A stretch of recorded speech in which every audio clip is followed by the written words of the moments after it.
कथा काली कहली मुझे पीड़ित व्यक्ति को लगे से पीड़ित जड़े युवक क्रियाशील काम करवा युवक तार प्रति जो व्यवहार केमती करछंती तांका द्वारा जस्टिस समय से को मिलिबो कि सेटा समस्त पाके प्रस्ताव से काली को से तेणु एटा बहुत ही दुर्भाग्यजनक कथा झीटी मरिबा पर्यंत एते संघर्ष कला एफआईआर के राज्य सरकार करि पाइला नाही कांग्रेस जदि 50,000 लोक नहीं घेराव करि परछु विधानसभा एवं कांग्रेस जदि 1.5 लाख लोक नहीं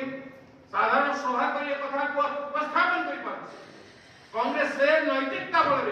समग्र ओडिशा जनसाधारण को मुंडिया मारी ओडिशा बंद करि परछु ताले कांग्रेस न्याय सब किछि करे नारी न्याय संघर्ष होइছে अनेक कथा बाहर अनेक भूत पाड़ी शासक दल मंत्री मुख्यमंत्री उपमुख्यमंत्री सब कहानी बाहर जदि चाहिए बीजेपी सरकार आम काली करवार क्या बाबा गोटे वीडियो अच्छे तो बाहर सब वीडियो बाहर तेणु न जाशावासी को अनुरोध सौम्यशील न्याय प्रत्येक बापा मार झील प्रति न्याय हम मन रखी था न्याय समस्त आईन समस्त समान हुआ एवं एनएसवाई सस्पेंड कर सारी कार्यानुष्ठान नहीं सारी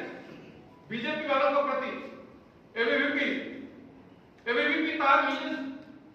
सदस्य को न्याय नहीं करला सरकार तार पार्टी सदस्य पर भारतीय जनता पार्टी जो कौन सी विंग न्याय नहीं कर रहे कौन सी व्यक्ति न्याय नहीं कर रहे तार कथा भी कहूना हम कहीं भूली गले किंतु एनएसवाई सस्पेंड करी कहছে zero tolerance atrocity against women बोली कहছে एवं आमे कांग्रेस पार्टी ओडिशा प्रदेश कांग्रेस कमिटी रे उपस्थित होवा समस्त गणमान्य मान्यगण्य समस्त सदस्य माने एवं सदस्य मान आमे समस्त समर्पित कांग्रेस पार्टी जेंडर बेस्ड जेते इनजस्टिस होछि आ बात करू आवर दरकार पड़ी गलो जे सेफ्टी मैदान रे बाहर को बहुत कथा बाहर निकट रे आपण जानथंती तांगर मंत्री मानकर कथा तो बाहर सर आउर एक सुना होछि जे कांग्रेस जेते सक्रिय भाबे विरोधी भूमिका तुलाइला ताको काउंटर दवा पई एक प्रायोजित कार्यक्रम से जेरो अनेक फोटो वीडियो वायरल होछि आई का बात रे जे do not like to enter into this discussion thank you very much thank you